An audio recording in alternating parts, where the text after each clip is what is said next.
Hello and welcome. In this video segment, we are going to pick up where we left off at with the disc brake conversion. If you have not seen that, make sure you see that. There's something you do not want to miss. In this video segment, we're going to add on the master cylinder and the booster. So this is what we're going to focus on in this video. And we're going to get rid of the manual master cylinder. If you're not a subscriber, just hit that button, become a subscriber right away. So let's begin. Now, before we get started, you know me, I have to cover safety. That is the most important thing, your safety. Make sure you're using the proper jack stand. 2 tons is required. We're using 6 tons. You can never be too safe. And it's important to make sure that you have a chuck block on both sides of a rear tire to keep your vehicle from rolling while you're lifting it with a jack. When you break these lines loose, I wouldn't be too concerned about how I actually remove these lines, because chances are we're going to discard these lines because you have a proportional valve here that we're not going to use anymore. So we're actually going to have a different setup. I'm going to use a 12 right here, 3/8 here. Like I said earlier, I wouldn't be too concerned about these lines. What we want to do now is disconnect from the brake pedal. You have a clip right here. You take a small screwdriver.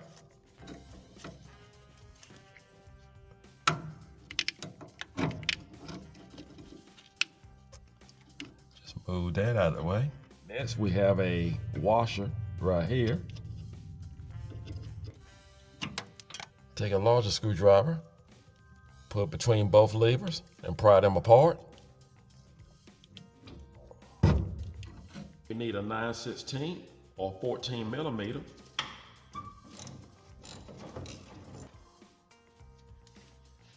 And we'll pull our master cylinder straight out. Goodbye manual master cylinder. We don't need that anymore. What a difference. Now we're going to test fit the booster assembly. We're going to remove the nuts. You want to slide it right back into the existing hole. What you're going to find, this line is in the way that's coming from our proportional valve. Again, I'm not going to worry about it, guys. Just going to move it over to the side. I'm going to remove the boot out of the way. Removing the boot is not necessary. I repeat, it is not necessary. It just helps me to get a better visibility once the booster is inside the hole. Now that we have studs, these threads are no longer needed. We need to remove them. So what you're going to do, you take a good sized screwdriver and just pry out the nut. Make sure you remove this line completely out of the way. Disconnect it from the proportional valve, because what it's going to do, it's going to block the bottom end of the booster from going all the way back to the firewall. So you need to remove this line. As for me, I'm just going to cut this line because I'm not going to use it at all. Now, if you're going to use it, of course you don't want to do what I'm doing.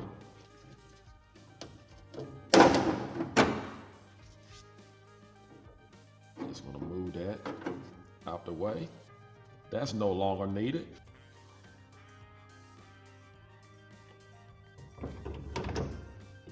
I need a little bit more clearance to actually get the back end of my booster in as far as I want to.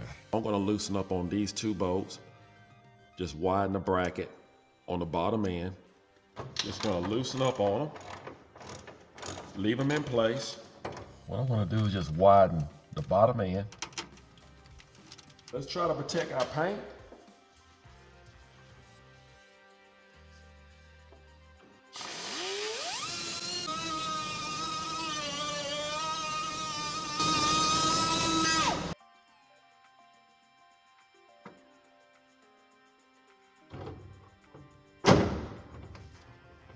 Now we want to screw in our nuts. Tighten the nut down with a 9/16 or 14 millimeter. That looks great. That's what we want. We're going to measure between the push rod and the pedal where it connects. And you want to have at least 1/4 inch of free travel at the top of the pedal. So you don't want to have the pedal all the way up with the push rod connected. You want to have at least a quarter of free play from the top.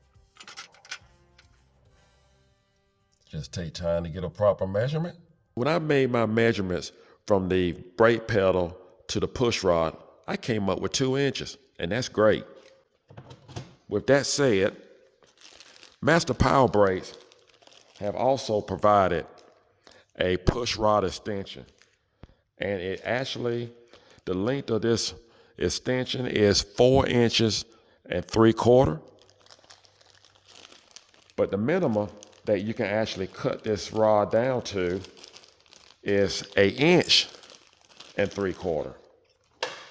That's going to be perfect. So I'm going to cut it down from here to here, and let's just say that's 1 inch and 3/4, and that extra quarter of free play is what I need, and that's going to work out great. The way we're going to cut this extension rod, we're going to cut it 1 inch this way and 3/4 on the thread side.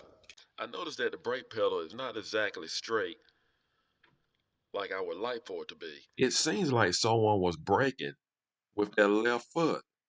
It's a great time to straighten out anything that you may not be happy with. Have a washer right here.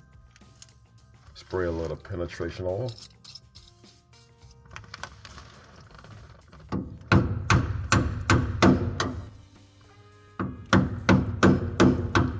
Just pull the pin on out.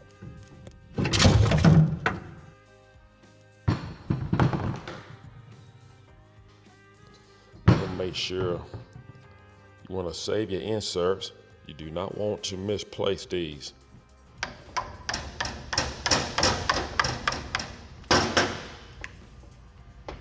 We don't need this anymore.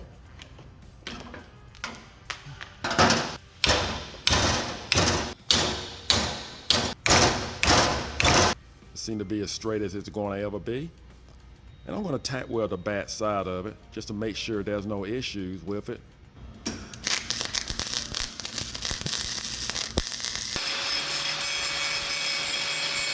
Sand it down. Next, we'll degrease it.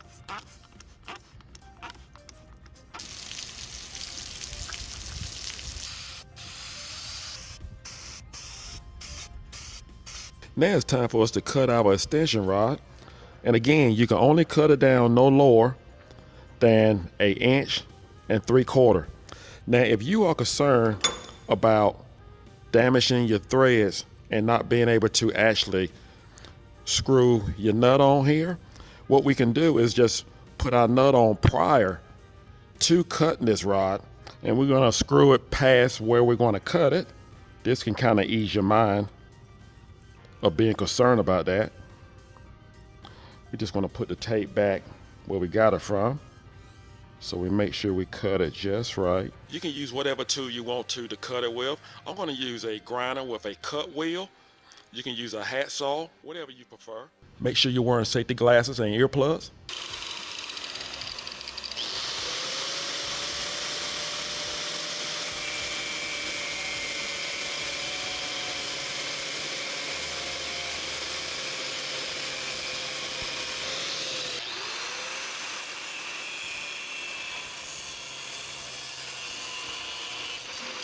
And we're just going to screw off our nut and just make sure that any imperfection, the nut will actually help us to clear that out of the way. In case you want to clean out the female end of your extension rod, just grab a fine thread 7/16 bolt and it works great.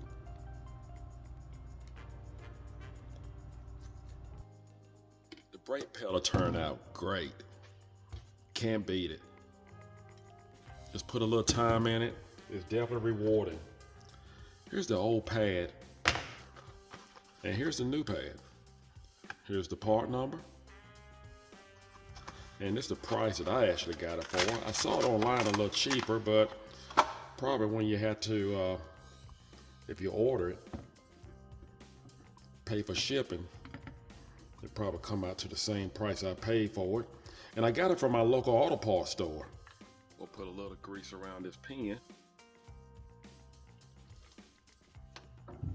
I want to apologize for getting a little sidetracked, but the pedal, it looks a whole lot better. And it's straight. And the measurements for the extended rod, it came out just right. Now what we're going to do, we're going to put the master cylinder in the vise, and we're going to remove the booster from the master cylinder. You need a 14 millimeter or 9/16, and just carefully lay it to the side. In this video, we're going to syringe bleed.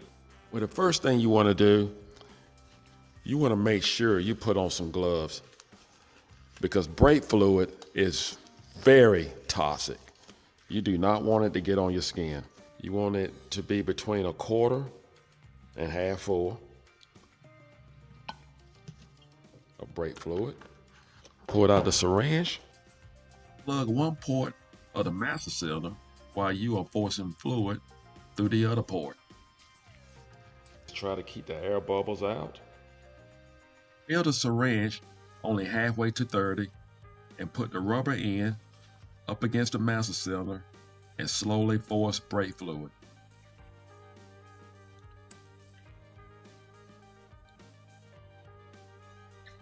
Stop forcing the brake fluid into the port before you reach the air pocket in the syringe. That's good. Very good.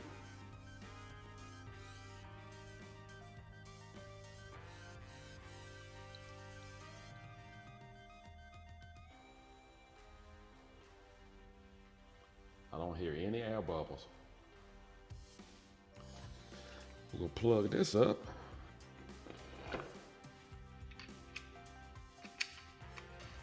Tighten down our booster. Install the extension rod. Our master cylinder is now ready for installment. We can't forget the remaining parts from the kit. We have our vacuum fitting along with the vacuum hose. We need to put this fitting connected to the intake manifold. We're going to put some thread tape on it. You want to connect to an area on your intake that you do not have to reduce down to a smaller size fitting. When it's all said and done, this hose will be connected one end to the intake and the other end to the booster.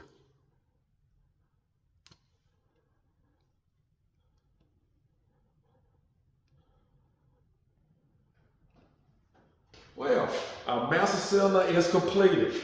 It's bled.